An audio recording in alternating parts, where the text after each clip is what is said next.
Och vara med i filmen, det har ju förändrat hela mitt liv. Alltså på riktigt. För att inte har jag bara fått öppna upp liksom. Det var ju då jag började liksom med bearbetning och terapi. För det hade inte jag gjort innan. Utan jag var ju så himla stängd och arg och liksom tryckte undan mina känslor och rymde i stort sett från mig själv. Och det kan man ju se också i dokumentären. Att jag hela tiden ska någonstans.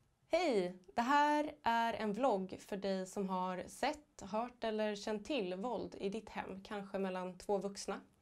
Det här är en vlogg för dig som vill ta del av andras berättelser och kanske dela din egen.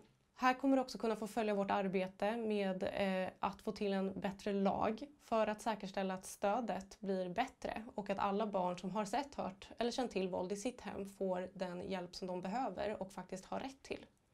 Jag heter Hedda och gör den här vloggen tillsammans med er ambassadörer och med Vera Lind, min kollega. Och just nu sitter jag och klipper på en intervju som hon har gjort med Isabelle, så ni precis såg ett klipp. Hon var huvudrollsinnehavare i en dokumentärfilm som vi gjorde för en massa år sedan. Och idag så bor hon i Costa Rica. Hej! Nej men tja! Nej men hej, förlåt. Jag var lite sen. Jag stod och sminkade mig. Det ser ut som Jurassic Park typ. Ja men eller hur? Det är jättefint här. Nu regnar det då. Om du kan se, men det är väldigt mycket natur här. Det är jättefint. Och så har jag ju där har vi mannen. Vad jag tycker är så spännande med den här dokumentären är att man aldrig får se något fysiskt våld. Och ändå är liksom dokumentärerna fyllda med våld. Så att därför undrar jag lite så här, hur var det för dig att bevittna det? När jag tänker tillbaka så får jag så här, det är tunt i bröstet. Det kommer alltid vara tunt i bröstet när jag tänker tillbaka på hur det var att bo där. För mig så var det ett levande helvete. Att aldrig veta. Men det är det som är så fint alltså, när man ser hur du interagerar med din man där och så vidare.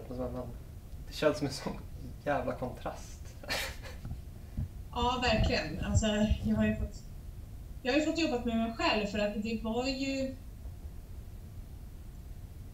strax efter det här med honom, när jag och mamma flyttade då gick jag i samma fotspår i stort sett. Så min första pojkvän, han var ju ett riktigt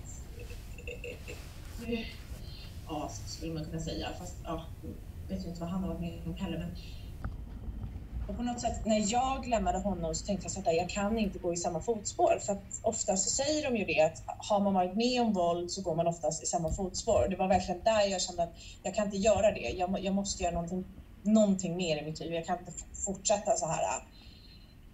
När du pratar så tänker jag hela tiden också att du måste också varit väldigt bra på att förlåta dig själv. Alltså när det inte gick som du tänkte. Och det är inte en lätt sak att göra. Det är inte lätt att hela tiden. För det är någonting som jag har verkligen övat på. Alltså jag har ändå försökt tänka. Jag har fått lära mig så mycket på min resa. Att oavsett vad jag tycker om de människorna som har gjort mig illa i mitt liv, så kan jag ändå känna så här, ja men om jag håller den aggressionen eller den ledsamheten eller det hatet som jag har känt i många år, det skadar ju i slutet av dagen bara mig själv. Det är ingenting jag kan hålla upp på heller. Och om jag håller alla de misstag som jag har gjort och alla de saker som jag inte är så stolt över mot mig själv också, så är det bara liksom som en tändvätska på att fuela liksom de här negativa känslorna som jag absolut inte vill ha i mitt liv. Men jag kan tänka mig att på resan att det var så här, gånger då det blev motgångar, där det kanske inte riktigt gick som du hade tänkt dig. Hur överkom du de motgångarna? Det var att jag hade alltid mina mål. Alltså jag tänkte alltid på vart jag ville komma, vem jag ville bli. Och det är ju alltid det som jag säger också till människor. Att om man inte vet riktigt vilken väg, man kanske inte vet vägen, men om man vet målet. Att så här vill jag ha mitt liv, så här vill jag vara, så här vill jag må.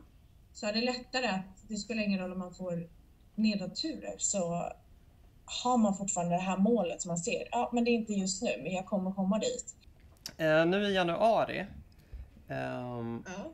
så kommer det ju att röstas i riksdagen om den här nya lagen som skulle skapa en helt ny brottsrubricering, barnafridsbrott. där det kommer då att förbjudas att låta ett barn bevittna våld.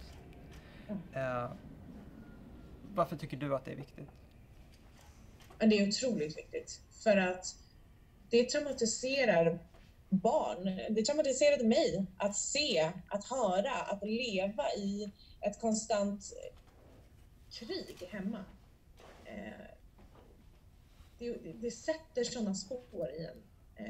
Och det är inget barn som ska behöva se eller bevittna och höra våld i hemmet. Jag förstår inte egentligen varför det inte finns en lag redan.